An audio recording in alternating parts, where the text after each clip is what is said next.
Assalamualaikum warahmatullahi wabarakatuh. Perkenalkan, saya Anissa Rahma dari Prodi D3 Farmasi semester 4, Politeknik Kesehatan Bakti Setia Indonesia, Yogyakarta.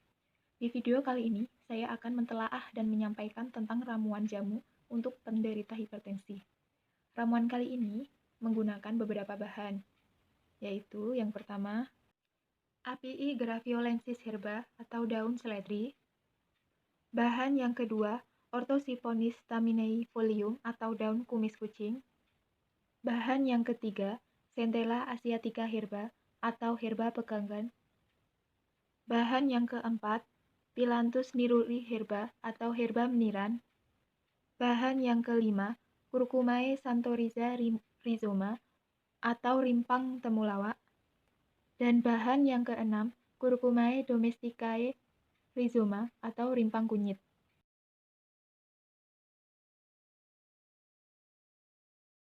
Apii graviolensis herba atau daun seledri memiliki kandungan apigenin yang dapat mencegah penyempitan pembuluh darah dan petylides yang dapat mengendurkan otot-otot arteri atau merelaksasi pembuluh darah. Zat tersebut yang mengatur aliran darah sehingga memungkinkan pembuluh darah membesar dan mengurangi tekanan darah. Selain itu, apigenin berfungsi sebagai beta blocker yang dapat memperlambat detak jantung dan menurunkan kekuatan kontraksi jantung sehingga aliran darah yang terpompa lebih sedikit dan tekanan darah menjadi berkurang. Manitol dan apiin bersifat diuretik yaitu membantu ginjal mengeluarkan kelebihan cairan dan garam dari dalam tubuh, sehingga berkurangnya cairan dalam darah akan menurunkan tekanan darah.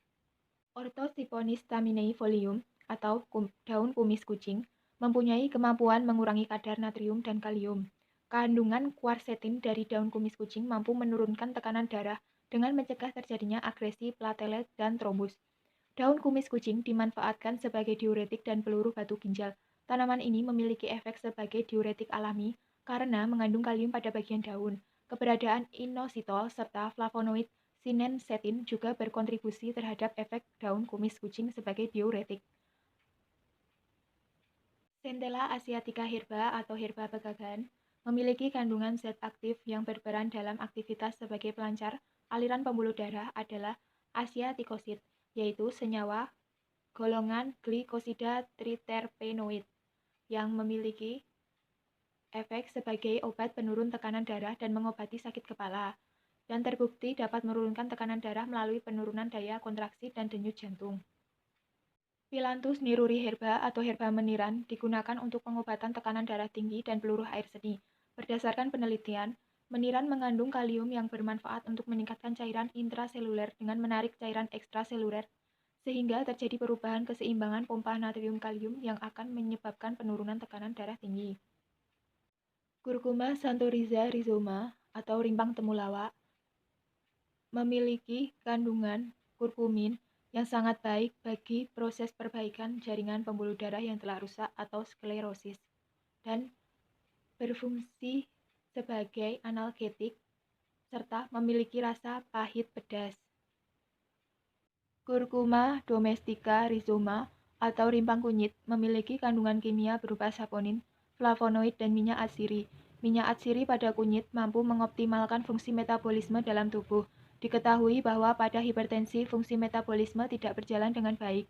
Terdapat penumpukan kadar Na dalam darah, penumpukan kadar lemak dalam pembuluh darah, dan lain sebagainya. Dengan terkontrolnya darah, pembuluh darah, jantung, dan fungsi metabolisme dalam tubuh, maka curah jantung dan tahanan perifer yang berperan penting dalam siklus tekanan darah yang semula tinggi dapat diturunkan sehingga tekanan darah turun. Cara penyajian ramuan herbal ini adalah dengan cara pertama, mendidihkan 6 gelas air. Kedua, memasukkan 1 kemasan ramuan jamu. Ketiga, tunggu sampai kurang lebih 15 menit atau sampai air tersisa 3 gelas dengan nyala api kecil dengan sesekali diaduk. Keempat, diamkan hingga hangat atau dingin. Kelima, saringlah dan minum ramuan tersebut 3 kali sehari, 1 gelas setiap hari. Kenapa bahan tersebut saya rekomendasikan? Karena bahan tersebut mudah dicari dan ditemukan serta harga juga terjangkau murah. Saran untuk penderita hipertensi, selain rutin mengonsumsi ramuan herbal ini, disarankan untuk mengurangi konsumsi garam dan dapat mengganti dengan garam rendah natrium yang mengandung yodium, serta berhenti merokok dan mengurangi konsumsi minuman tinggi kafein. Mungkin hanya itu yang bisa saya sampaikan. Kurang lebihnya saya mohon maaf. Selamat menonton, semoga bermanfaat. Sekian dari saya. Wassalamualaikum warahmatullahi wabarakatuh.